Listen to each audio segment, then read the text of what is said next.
Bendiciones y muy buenos días, bienvenidos y bienvenidas a la taza de café perfecta con el perfecto.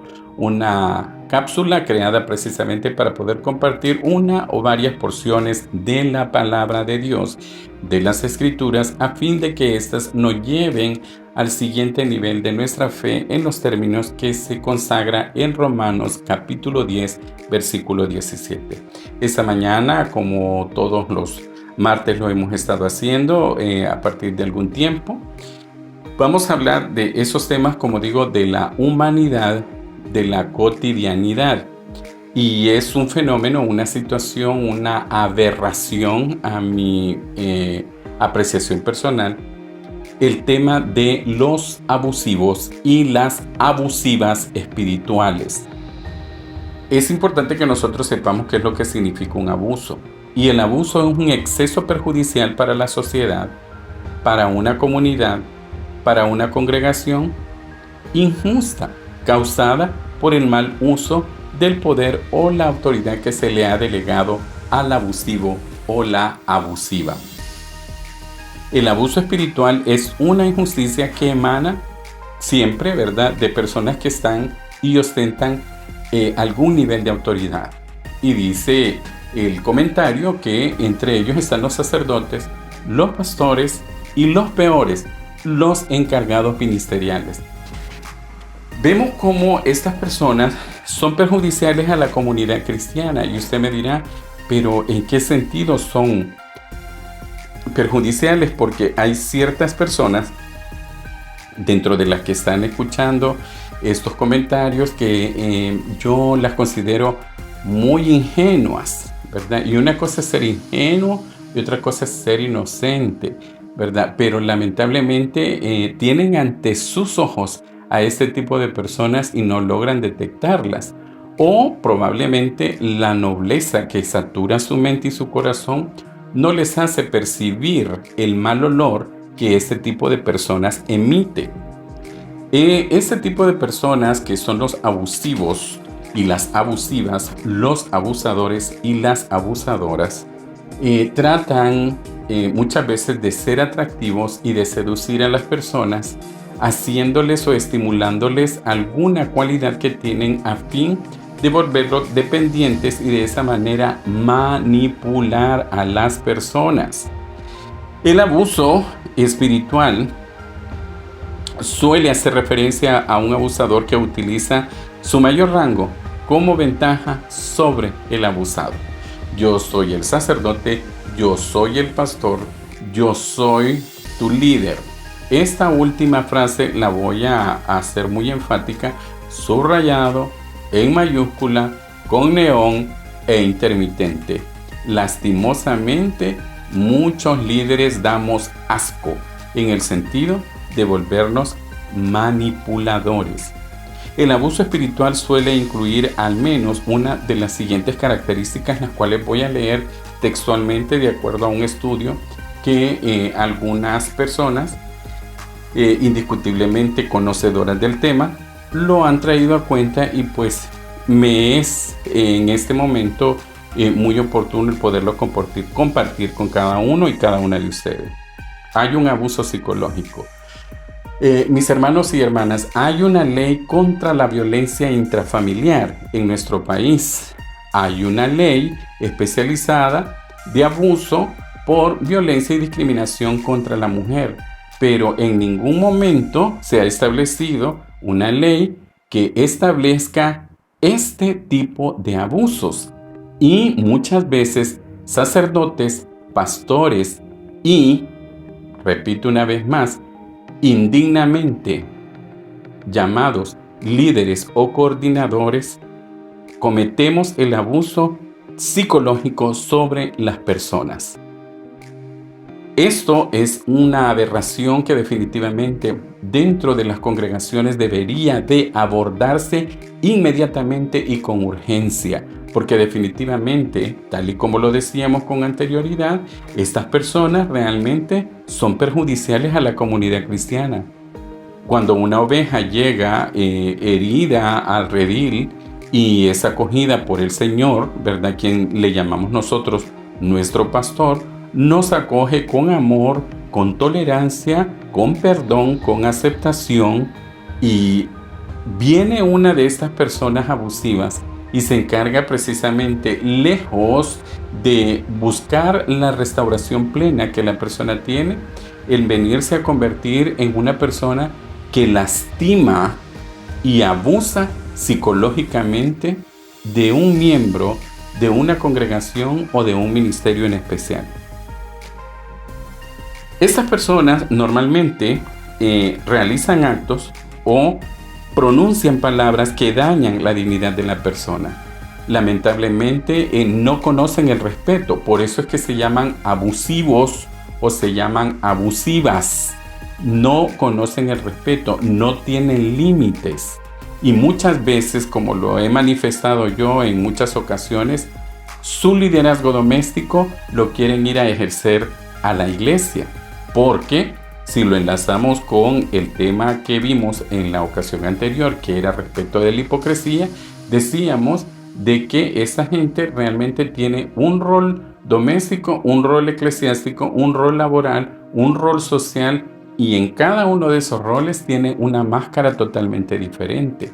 Pero en este caso, muchas veces la forma en la que administran sus casas, que no es el tema, ni me importa, lo llevan a las iglesias, a las congregaciones y a los ministerios, lastimando a este tipo de personas con actos, como decía, o palabras que dañan la dignidad de la persona. Hay un control irracional sobre el derecho a tomar decisiones en temas espirituales. Son la autoridad máxima, como decía yo la vez pasada. Si Jesucristo no hubiera venido, ellos hubieran sido crucificados o ellas hubieran sido crucificadas, porque son la santidad y la perfección andando, cuando sus vidas verdaderamente apestan. Apestan. Creen que porque tenemos un uniforme y porque portamos una Biblia, no tenemos un pasado. Mis hermanos, no estoy aquí para hacer el papel de Satanás, indiscutiblemente reportándote de dónde el Señor te ha sacado, porque no me corresponde a mí. Pero muchas veces se nos olvida y queremos caminar en una santidad que presumimos haber sido perpetua. Pero perdóneme, ¿por qué es que estamos en una iglesia? Si una iglesia es un hospital del alma donde estamos restaurándonos. ¿Por qué? Porque venimos de un mundo podrido, todos y todas. Nadie nació del vientre de la Virgen María, solamente nuestro Señor Jesucristo, que es sin pecado. El resto, perdónenme, todos tenemos techo de vidrio. Recurren a la intimidación. Esto es terrible, es tétrico. ¿Cómo podemos manipular a las personas de esta manera? Una persona que cuando se aboca a una iglesia, repito, a una congregación o a un ministerio buscando el rostro de Dios, venga a ser mutilado por uno de estos abusivos o abusivas que vienen a intimidar a las personas, a querer poner temor. ¿De dónde, instrumento de Satanás? No te corresponde a ti. Ese no es tu papel. Ese debe de ser el papel del enemigo. Y si estás dentro de las filas del ejército de Dios, estás desarrollando un papel equivocado. Que te quede bien en claro.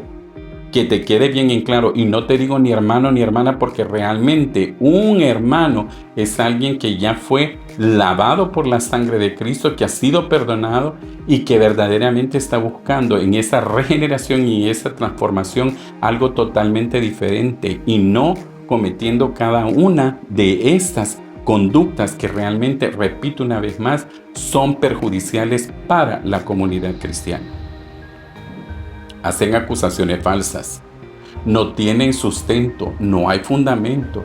Pero como decía en la hipocresía en el tema pasado, ellos, ¿verdad?, tienen el canon bíblico, ¿verdad?, para confrontar la vida de las demás personas, pero ellos realmente no la viven. No la viven, pero quieren que la comunidad entera camine de una forma totalmente diferente. Y al tener la persona un error, un fallo, un hierro, como dice la palabra, entonces muchas veces sirven para poderles hundir más el puñal, pero en otras ocasiones también les inventan, y doy fe de eso, les inventan y hacen acusaciones falsas contra las personas, siendo personas que estando en un nivel, entre comillas, de autoridad, deberían de ser pro restauración y no pro destrucción. Aparte de eso, uno de los elementos que también incide en este tipo de abusivos y abusivas, las críticas repetitivas. No son personas constructivas, no son personas pro edificación, no son personas pro restauración, sino que están toda la vida criticando todo lo que hacen los demás. Como decía yo desde el principio, una persona abusiva realmente es una persona que tiene una imagen muy negativa de ella misma, y la imagen que tiene de ella misma es la que anda pretendiendo ver en las demás personas. Voy a usar una palabra que no es mi estilo usarla y que sí aparece pues indiscutiblemente en los textos de lo que he buscado, y dije voy a leerlo textualmente, y dice acá que esas conductas que se identifican a un abusivo o una abusiva es el hecho de que etiquetan a las personas como desobedientes y como rebeldes porque no se someten a ellas. Por favor, yo cuando he llegado a los pies de Cristo decidí someterme a Dios, no a ninguna otra persona. Indiscutiblemente que la palabra del Señor en las Escrituras establece que yo debo de respetar las autoridades, pero para que una autoridad realmente merezca respeto y que yo me someta, debe de ser una persona que imita a Cristo, no se imita a ella misma, ni es una persona que, repito, tiene una mala imagen o una imagen negativa de ella misma, porque no es eso lo que la palabra de Dios nos dice. En ese sentido, estas personas demonizan todo lo que está alrededor, demonizan todo el actuar de los hermanos y hermanas, porque eso es una característica de estas personas, es el hecho de que ellos en su imaginación viven en una santidad perfecta y perpetua. Estas personas aíslan o separan la familia. Qué triste, mis hermanos, ¿verdad? Cuando Cristo nos llama como personas, como individuos, indiscutiblemente. Pero hay un pensamiento en el Antiguo Testamento que lo dijo uno de los grandes líderes: yo y mi casa serviremos a Jehová. ¿Alguien identifica esta cita bíblica? ¿Alguien lo ha escuchado en alguna ocasión? Pero ¿qué es lo que sucede? Estas personas aíslan o separan a la familia, les da roña. ¿Y todo por qué? Porque sus familias son un desastre, son pura imagen, son pura pantalla. Como decía yo en mis grupos de conversación con algunas personas con las que logro abrirme, quieren venir a dar la apariencia de que son la familia Ingalls, cuando realmente la familia de Homero Simpson es más organizada que la de ellos, ¿verdad? Definitivamente. Entonces, esta gente viene a aislar o separar. ¿Y qué es lo que viene Satanás a hacer entre nosotros, mis hermanos? No es a dividir, no es a sembrar la cizaña, no es precisamente a partir el grupo, la congregación, la iglesia del Señor. Ese es el papel de Satanás. Y entonces la pregunta es, ¿y estos sacerdotes, pastores y pseudo líderes, a quién les sirven? Usted tiene la respuesta. Estas personas tienen en su mente una palabra que es excluyente, porque ellos son exclusivos y buscan grupos selectos dentro de la congregación, dentro de la iglesia y dentro de los ministerios.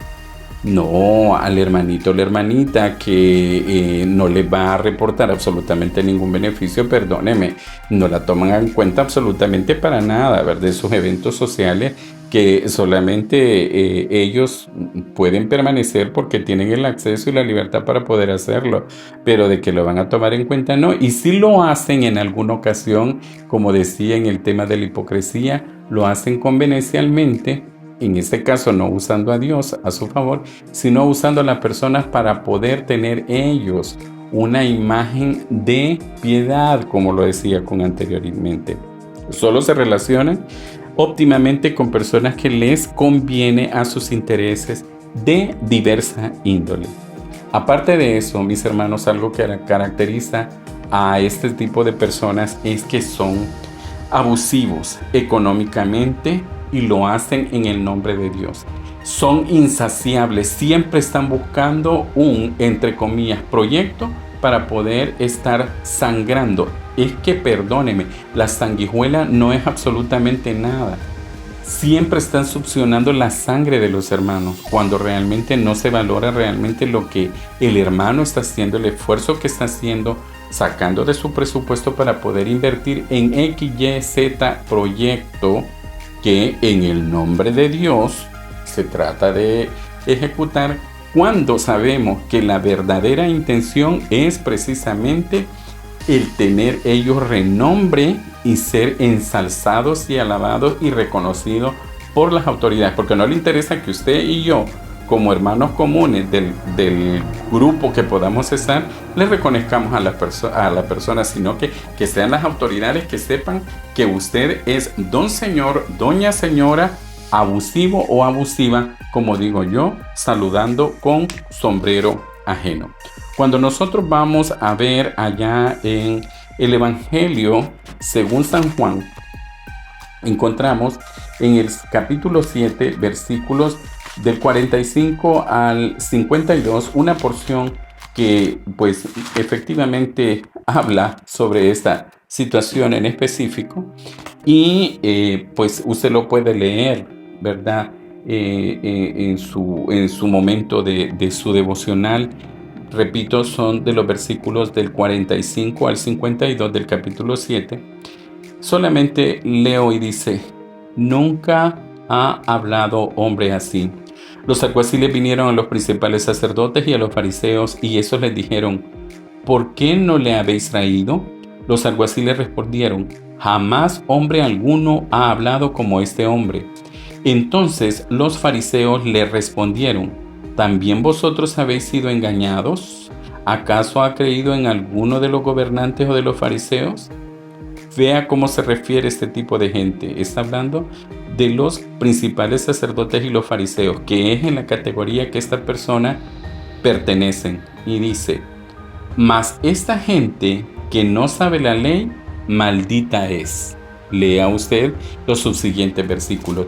Esa es la forma en la que esta gente se refiere a las espaldas de la congregación humilde, de su ministerio humilde, de la gente que realmente está con un bajo perfil a los ojos de ellos, pero no a los ojos de Dios. Cuando nosotros vemos en el Evangelio según San Lucas, en el capítulo 4, versículos del 18 al 19, encontramos también otra porción que hace pues alusión precisamente a esa situación y dice, repito, de el capítulo 4, versículos del 18 al 19, y habla de Jesús en Nazaret. El Espíritu del Señor está sobre mí, por cuanto me ha ungido para dar buenas nuevas a los pobres. Me ha enviado a sanar a los quebrantados de corazón, a pregonar libertad a los cautivos y vista a los ciegos, a poner en libertad a los oprimidos, a predicar el año agradable del Señor. Esto lo expresó nuestro Señor Jesús, porque si usted ve, en el versículo 16 dice, vino a Nazaret donde se había criado. Está hablando del Señor Jesús. Y en el día de reposo entró en la sinagoga conforme a su costumbre y se levantó a leer. Y se le dio el libro del profeta Isaías, y habiendo abierto el libro, halló el lugar donde estaba escrito esta profecía. ¿A qué vino el Señor? Dice, a que el Espíritu de Dios estuviera sobre él, para poder recibir la unción de Dios, y que eso lo llevara a dar las buenas nuevas ¿a quiénes? A los pobres. Y lo ha enviado a sanar quebrantados de corazón, a pregonar libertad a los cautivos y vista a los ciegos, a poner en libertad a los oprimidos, a predicar el año agradable del Señor. En ningún momento se habla de cada una de las características que un abusivo tiene. El Señor Jesús jamás, jamás se va a presentar ante ti o ante mí como un abusivo. ¿Qué hacer frente a un abusivo? Como decía en la ocasión anterior, si usted está ante un hipócrita, póngale límites, póngale un stop. No discuta con él, no discuta con ella, porque definitivamente si usted baja al nivel de esta persona, indiscutiblemente por conocer muy bien su campo de batalla, con probabilidad usted saldrá avergonzado. Entrégueselo a las manos del Señor y que sea Él el que trate directamente con esta persona. Confronte lo que tenga que confrontar en el momento que deba de hacerlo, pero siempre, siempre recuerde que para enfrentar este tipo de personas, al igual que se enfrenta a los demonios, hay que ir ayunados y orados, mis hermanos, con una relación muy íntima con el Señor para que esta unción verdaderamente se manifieste y nos permita ver la gloria de Dios. Que Dios te bendiga, continúa con tu taza de café perfecta y que el Señor sature tu vida con su presencia. Nos escuchamos la próxima semana si Dios lo permite.